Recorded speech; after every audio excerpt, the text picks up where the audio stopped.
In November last year, a young girl by name Peculiar was accused of poisoning her ex-boyfriend with 4 other of his friends to death with pepper soup. I'm sure you remember that story. What if I told you today that this young lady is innocent of this accusation? I remember when this news broke out, it was a very trending news. It was very trending. It was all over the blogs. People were talking about it, and it felt really strange how a 16-year-old girl would have the mind, the courage to carry out such acts. This young lady was accused of poisoning her boyfriend, like her ex-boyfriend, for breaking her heart, for breaking up with her, that she cooked a pepper soup and served him and his friends, and after they all ate it, she died. In fact, people were so upset when they heard the news that they almost burnt the young lady alive, if not that the police came into the picture and interceded for her and was able to take her to the police station. As they took her to the police station, because she was a minor, they had to put her with welfare, and investigations were being carried out. Guess what? These young men did not even die of food poisoning.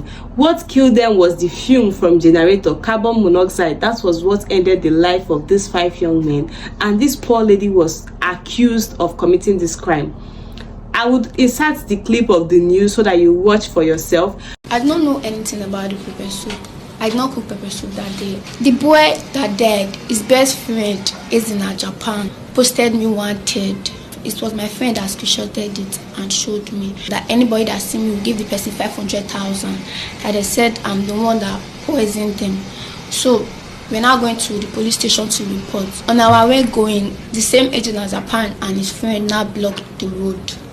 And they said they want to kill me, that I'm the one that cooked pepper soup. Counsel to the accused, Ibude Osawoyi, said he decided to pick up the case after being convinced by some friends, mostly human rights activists, and discovered that the girl was framed, a situation that made DPP let her go, since the death of the boys was attributed to generator fumes left inside where they slept. Because of her age, they could not take her to prison, so that was why she was now remanded to welfare. Haven't looked at the case file, and we saw that there was really nothing linking her. Even one of the victim's father said she never came to the house on that day. Father of the girl, Mr. Suleiman, said it was truly a harrowing and agonizing experience. Roy Oribabo, a human rights activist, one of those who drew the attention of the council to intervene. When I reached there, the place was just like a market square. The first thing I saw is 4 liters with petrol. They wanted to burn the house and the girl. I saw my language people there, and I said I should calm down because they don't know me. When I saw them. So her ex-boyfriend's best friend took her picture and did a poster and was spreading it around, asking people to find her and receive a cash prize of 500,000 naira. He literally placed a bounty on her head, accusing her of killing his friends. Now people took it. In fact, for her friend has seen this poster and screenshotted it and sent to her, saying, see what is happening. So she was going to go and report to the police that, see what I just saw about myself, see, they placed a bounty on my head.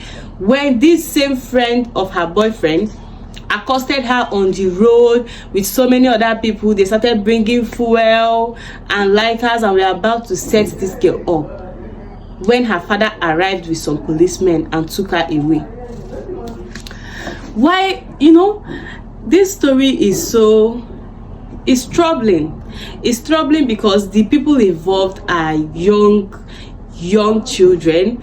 They are just teenagers and still in their early adulthood for some of them. This young girl is just 16 years old. And you can imagine the type of wickedness that somebody had to be able to frame up such story about a young lady. And we all ran with this story. We all ran with the narrative. Everybody, in fact, pepper soup became a joke thing. Like it became a joke in the Nigerian media space, where people said, don't cook pepper soup for me. Stuff like that. This young girl was innocent. Nothing of that such happened. In fact, one of the boys that died, his father even said that this girl was not in that house that day. So they don't even know how she came into the picture of being accused of killing the boys. I'm so happy about how this whole thing went through, because if the police hadn't come at the time that they came, this girl would have gone. Like, all these things that are finding out should have gone. And this is also one of the few times that the Nigerian police has also shown that they know what they are supposed to do, because they've been able to carry on this case, carry out the investigation, and come up with this conclusion in just like, without having to go all through their rigorous process and dramas and the rest of it. And they just found out that it was generator fume that killed these 5 young men, and not pepper soup. The young girl's parents, her father has said that they are going to charge that boy for defamation and lying against their child, which I think is what they should do. I think it's actually the right thing to do, because such lies should not go unpunished. That is a very deep lie. And in as much as that lady has been declared innocent and free, that trauma will remain with her, because imagine watching yourself almost get burnt. Imagine watching yourself, you were in a gathering of people where they had fuel and lighters to set you ablaze. Imagine that experience. Imagine having the whole nation accuse you of something as grievous as murder when you did not even commit that crime. And this is what our experience is as women in this country. We are always at the receiving end. Always, people are just waiting to blame women, to just make a scapegoat out of women. This girl was not in that house. As the story has it, the boy has already broken. So why will the best friend just... It's a lot, especially as this January has... The past January has been so much. I'm grateful that February we are starting the month with a news of light. This news is a news of light, really. I'm happy that this girl did not end up suffering from what she did not know about. I hope that her parents take her to therapy, because she needs that, because she has been off for this period while the investigation is being going on. In as much as she wasn't put in prison because she's still very young, she was with welfare team where she was, and I'm sure a lot of things will be running through her mind.